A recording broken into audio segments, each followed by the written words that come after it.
بلا شك غيكون عندك شي خالك في كندا اللي قال لك غير جيب الباك ديالك وضرب الوراق ديال كندا على حسابي. وبلا شك انك عارف بلي كندا كتقبل ليميغراسيون بزاف وكتبغي الطلبه الاجانب يجيو يقراو عندها ويوكوبيو دي بوست مهمين في البلاد، وكنظن بان هادو اسباب كافيه باش يخليوك تمشي تقرا عندهم.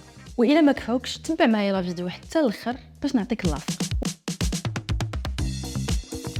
واش فراسك بلي كندا ما عندهمش شي حاجه سميتها الاميه؟ ليترسي ريت عندهم واصل 99%. هذا الرقم ما غاديش تلقاه في حتى شي بلاد. هادشي كيتغفلطا على الكالتشر ديالهم والطريقه كيفاش كيقراو وكيخدموا، بحيث انهم عندهم الكواليتي ديال القرايه طالعه بزاف وكيفافوريزيو لا براتيك على التيوري. وعاد زيد لانفراستركتور اللي كيوفروا الطلبه والفاسيليتيز. ومني كتمشي تقرا تما غادي تكتشف واحد الحاجه عندهم بزاف اللي هي بارت تايم جوب مع ستاديز. كيعطوك دائما الفرصه باش انك تخدم وتقرا في نفس الوقت، باش وقتك يكون ديما عامر وتعلم باي دوين. وعاد كاينين ستودنت جوبز اللي كيعاونوك انك توفر مصروفك وتهز راسك بلا ما تحتاج والديك. كندا معروفه بالهاي كواليتي ديال اليونيفرسيتي ديالها، بحال يوركفيل يونيفرسيتي، جورجين يونيفرسيتي وبزاف ديال اذر يونيفرسيتي.